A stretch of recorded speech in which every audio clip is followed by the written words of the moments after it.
Assalamualaikum warahmatullahi wabarakatuh.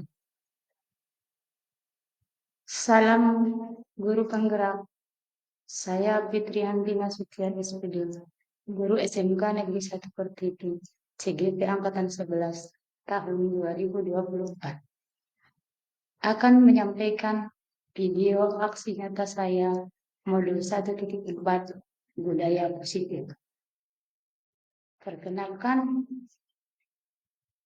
fasilitator saya yaitu Bapak Subadi, SPD MM, dan pengajar praktek saya Ibu Siti Nasgorgor SPD.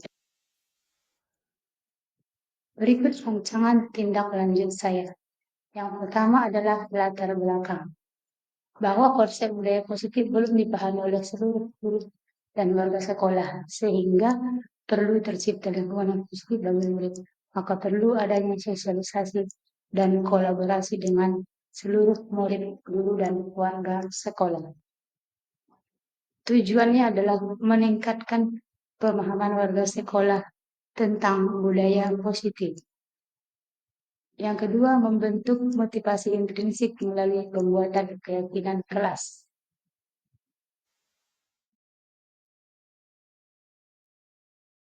Salah satu dari kegiatan ini adalah terlaksananya diseminasi pemahaman budaya positif di sekolah. Terciptanya keyakinan kelas yang disepakati oleh kelas dan murid, kemudian warga sekolah saling bersinergi dalam menerapkan budaya positif. Yang keempat, penerapan segitiga restitusi oleh setiap guru dalam menyelesaikan masalah.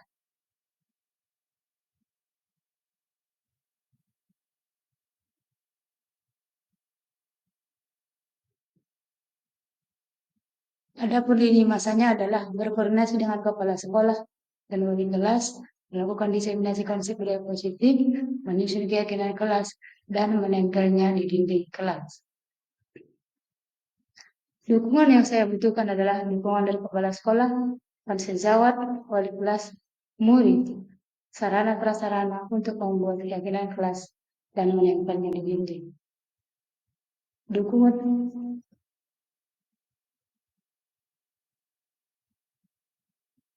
berikut adalah video ketika saya melaksanakan diseminasi dengan seluruh guru di SMK Negeri 1 Pertiwi. Selamat menyaksikan. Saya hormati Bapak Kepala SMK Negeri 1 Pertiwi, Bapak Wakil Kepala Sekolah, Bapak Ibu Kepala Jurusan, Bapak Ibu wali kelas, dan seluruh Bapak Ibu guru serta staf di SMK Negeri 1 Pertiwi. Di sini boleh mohon waktunya ya Bapak Ibu, sebentar saja, 10 menit lah paling lama ya Bapak Ibu. Ada tugas aksi nyata dari guru penggerak. Sebelum sudah fokus Bapak Ibu, boleh kita game sebentar untuk konsentrasinya? Boleh ya? Coba perhatikan benda-benda di sekitarnya Bapak Ibu. Benda-benda di sekitarnya. Nanti kalau saya bilang warna kuning, Ibu tunjukkan warna kuning ya. Kalau saya bilang nanti warna oranye, Ibu tunjukkan warna oranye. Ya, konsentrasi ya. Banyak kan benda di depannya? Ada tunjuk bernyanyi di depan. Untuk konsentrasi saja. Karena tadi sudah banyak terkenal Pak kurikulum, takutnya nanti agak ini di sini kan materinya. Kita mulai Bapak Ibu. Warna hijau. Warna hijau.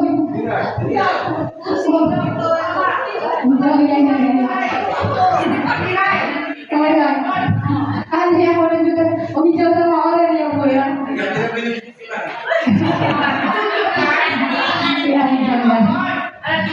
Kemudian satu lagi ya, warna putih. Nggak ada kertas ya. Ya, terima kasih Bapak Ibu sudah konsentrasi. Itu itu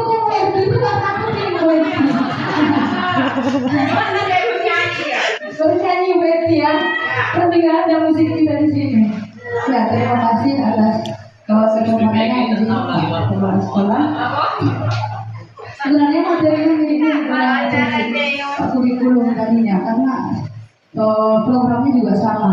Programnya Pak Budi Gulum adalah lanjutan dari program Budi Penggerak. Seperti itu. Nah, di sini kami ingin ditugaskan itu menyampaikan tentang budaya positif juga. Nah, di mana di sini disampaikan bahwa seorang guru yang hebat harus senantiasa menerapkan budaya positif di sekolah. Sudah dijelaskan bahwa budaya positif itu tadinya adalah jenis-jenisnya sebenarnya sudah kita laksanakan. Salah satu contohnya adalah literasi setiap hari Rabu itu sudah termasuk budaya positif. Kemudian apel pagi, apel jurusan itu juga sudah budaya positif. Artinya di sini sudah kita bimbing karakter anak-anak kita supaya nanti ketika mereka tamat dari sini sudah terbiasa dengan aktivitas seperti itu. Apalagi yang mengaji sangat-sangat besar manfaatnya bagi anak-anak kita. Apalagi yang dari pesantren mereka nggak lupa jadinya. Ketika nanti mereka di masyarakat, mereka ditunjuk memimpin doa, mereka ditunjuk sebagai tahtim, mereka sudah yakin, sudah pede, sudah terbiasa. Nah, inilah salah satu contoh dari budaya positif yang disampaikan pada materi ini. Kemudian contoh lainnya adalah ini masih Bapak Kepala Sekolah sendiri yang melaksanakan. Dan kita belum terlibat. Artinya salam, sapa, senyum, sopan santun, seperti itu. Ini harusnya di kurikulum mereka memang sudah harus dilaksanakan. Kalau di sekolah-sekolah pengalaman dari teman-teman, di SD, di SMP, mereka ini sudah melaksanakan. Gurunya itu semuanya berbaris bersama Bapak Kepala Sekolah. Yang mungkin di sini sambil mengajak juga kepada kita semua supaya kita temani Bapak Kepala Sekolah untuk membudayakan salam sapa ketika anak kita hadir di sekolah. Sambil kita tanyakan kabarnya, sambil kita tanyakan gimana kondisi orang tuanya, mereka akan merasa diperhatikan. Kemudian untuk budaya positif ini dilaksanakan dengan disiplin positif, kemudian memahami motivasi perilaku manusia. Artinya di sini seorang guru itu harus mengetahui bahwa motivasi belajar siswa itu ada dua. Pertama adalah ada tiga. Yang pertama adalah dia belajar itu mengharapkan pujian. Dia belajar itu mengharapkan imbalan. Yang ketiga, dia belajar dari kesadarannya sendiri. Nah, tugas kita sebagai guru adalah bagaimana caranya supaya siswa ini belajar atas kesadarannya diri sendiri.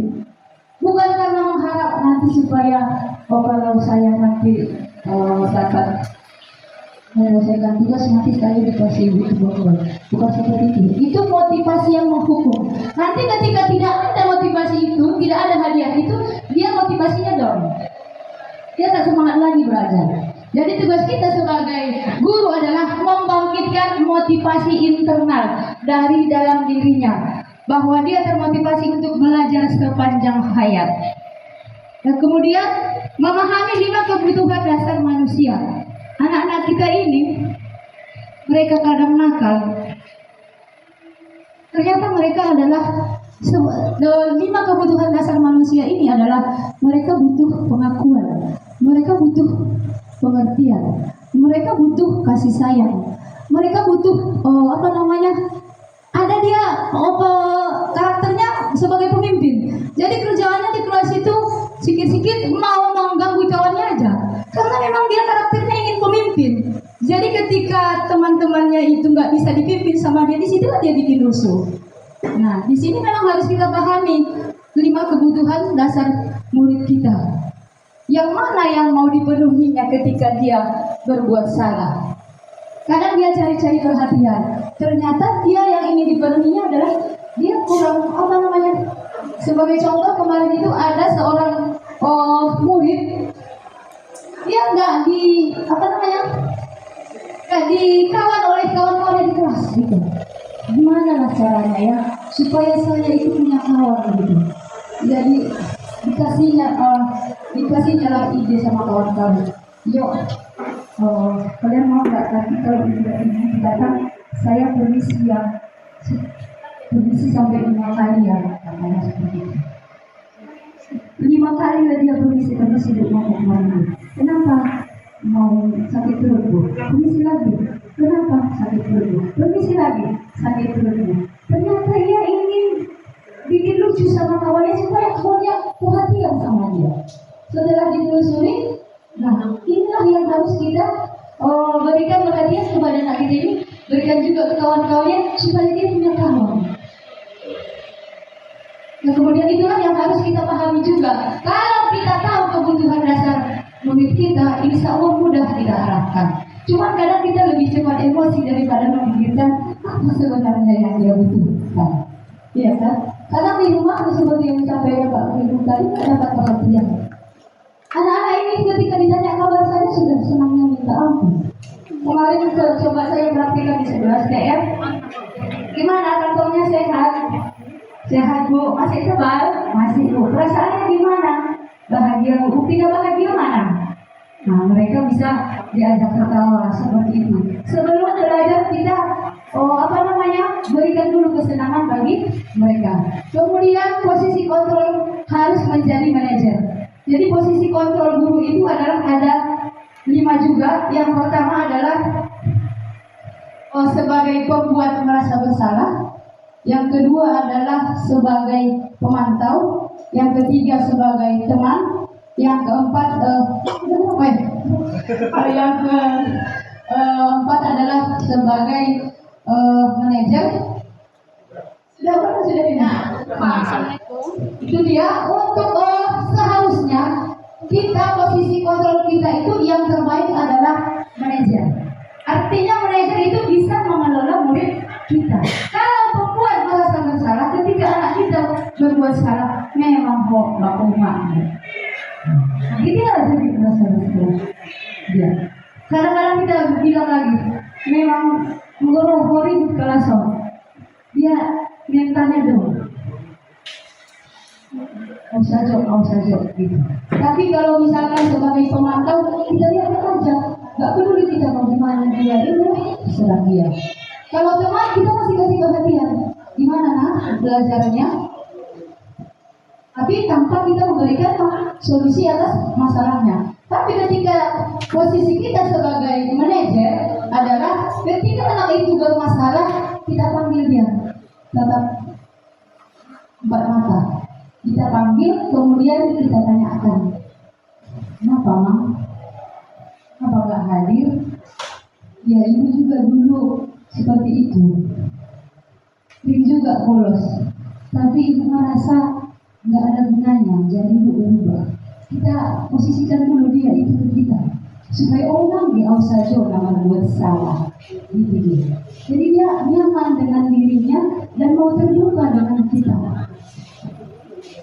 Ketika sudah kita perbaiki identitasnya dari yang merasa bersalah tadi sudah merasa nyaman, dia mulai terbuka nantinya. Bu, sebenarnya saya tidak hadir tepat waktu itu karena begini. Mungkin karena ada kerjaan juga di rumah, mungkin karena ada yang bangunin, mungkin mamanya jam 6 sudah pergi menderes, jadi ada yang bangunin. Jadi nanti dia akan terbuka. Setelah dia terbuka, kita cari solusinya. Jadi dia ada mama untuk seterusnya. Ibu nggak mau mendukung, tapi kita cari solusinya. Gimana caranya supaya tidak terlambat? Kemarin sudah saya praktekkan dengan murid PKJ. Saya tanya perkembangannya ke BPK, katanya ada kemajuan. Seperti itu.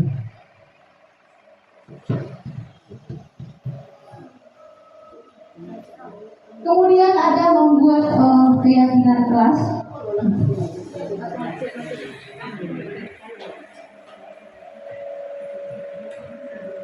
Membuat keyakinan kelas atau keyakinan sekolah, ini sebenarnya sudah disampaikan oleh Pak Kurikulum juga tadi. Keyakinan ini sama dengan aturan sebenarnya, tapi setelah di guru penggerak ini berubah namanya menjadi keyakinan dan cara menyusunnya juga berubah. Dimana cara menyusunnya tadi seperti disampaikan oleh Pak Kurikulum adalah kita minta dari mereka. Keyakinan kelas itu artinya aturan di kelas itu selama kita melakukan pembelajaran. Nah, kalau itu sudah kita buat, ketika kita mau menasehati, ketika kita mau proses, sudah lebih mudah. Mang, keyakinan kelas mana yang kamu langgar? Terus apa tindakan untuk memperbaikinya. Nah, harapannya kepada seluruh Bapak Ibu wali kelas, mohon dukungannya juga dari Bapak Kepala Sekolah, bahwa setiap kelas ini supaya ada keyakinan kelasnya. Mungkin kalau di TL izin ya Pak Andriadi, kemarin bilang mohonnya jadi belum izin, sudah kita buat di sana keyakinan kelasnya. Kemudian mungkin di akuntansi sudah, karena ya 11 mungkin di TBS rendah. Nanti kita tuntun ya wali kelas TBSM sama TPH, kita dampingi supaya keyakinan kelas ini memang ada di setiap kelas. Supaya kita mengarahkan anak-anak kita ini pun tidak asal-asalan aturan mana yang dia langgar. Seperti itu. Jadi mohon nanti bantuannya Pak Kepala Sekolah untuk memfasilitasi kertas manilanya sama kertas stiker yang warna-warni. Dan akan saya bimbing nanti, saya bantu ikut di dalam untuk membuat keyakinan kelas ini di setiap kelas.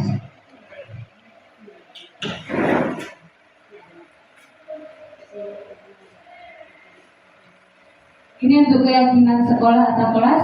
Seorang guru harus membuat keyakinan sekolah atau kelas berdasarkan kesepakatan antar guru dan murid. Ya, jadi kemarin di 10 TITL mereka buat seperti ini. Oh, tidak boleh main HP ketika belajar. Ternyata mereka sendiri yang ngajukan ya. Sadar juga mereka bahwa itu tidak boleh. Enggak dari kita, dia yang nulis. Saya suruh tulis satu-satu ke depan. Itu dibuatnya. Tidak boleh melawan sama guru. Kemudian tidak boleh datang terlambat. Mereka yang buat. Kalau mereka yang buat, ketika kita nanti memproses, ya ini kan kita yang kalian yang buat kan, Bang. Kalau kalian yang langgar seperti apa itu? Berarti kita melanggar apa yang sudah kita komitmen kita itu berarti tidak ada untuk keyakinan kelas tersebut. Kemudian keyakinan sekolah atau kelas berupa pernyataan universal mengandung nilai-nilai kebajikan yang mudah diingat dan diterapkan. Contohnya kejujuran, mulia, kemudian kasih sayang. Ini adalah nilai kebajikan. Cuma nanti untuk kasih sayang, misalkan contohnya tidak boleh membuli teman. Seperti itu kata-katanya. Ini untuk guru sebagai manajer tadi adalah cara menyelesaikan masalah seorang siswa dengan segitiga restitusi. Sebenarnya ini sudah disampaikan oleh Pak Guru dulu waktu di ruang aula, dan mungkin mengingatkan saja langkahnya seperti itu tadi. Ada 3 langkah, yaitu validasi tindakan, kemudian yang kedua adalah validasi identitas, kemudian validasi tindakan, kemudian yang ketiga adalah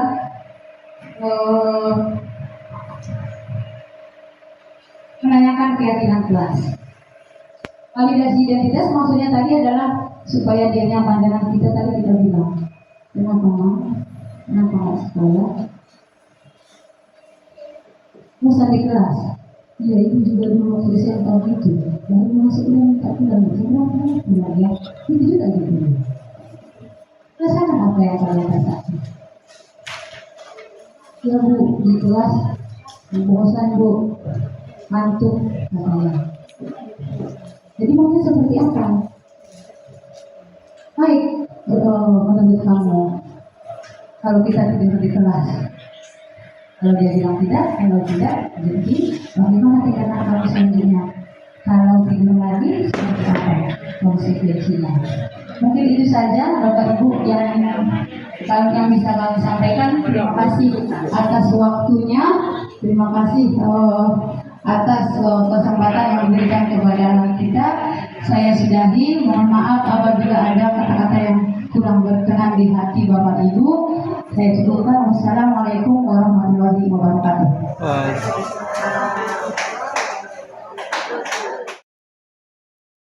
Berikut ini adalah dokumentasi kegiatan pembuatan keyakinan kelas, yaitu di kelas 10 TPL. Jadi ketika murid satu persatu menuliskan keyakinan kelasnya, kemudian dipindahkan ke kertas notes, lalu ditempelkan di dinding. Terima kasih, sekian video dari saya. Semoga bermanfaat untuk kita semua. Salam guru penggerak, tergerak, bergerak, dan menggerakkan. Wassalamualaikum warahmatullahi wabarakatuh.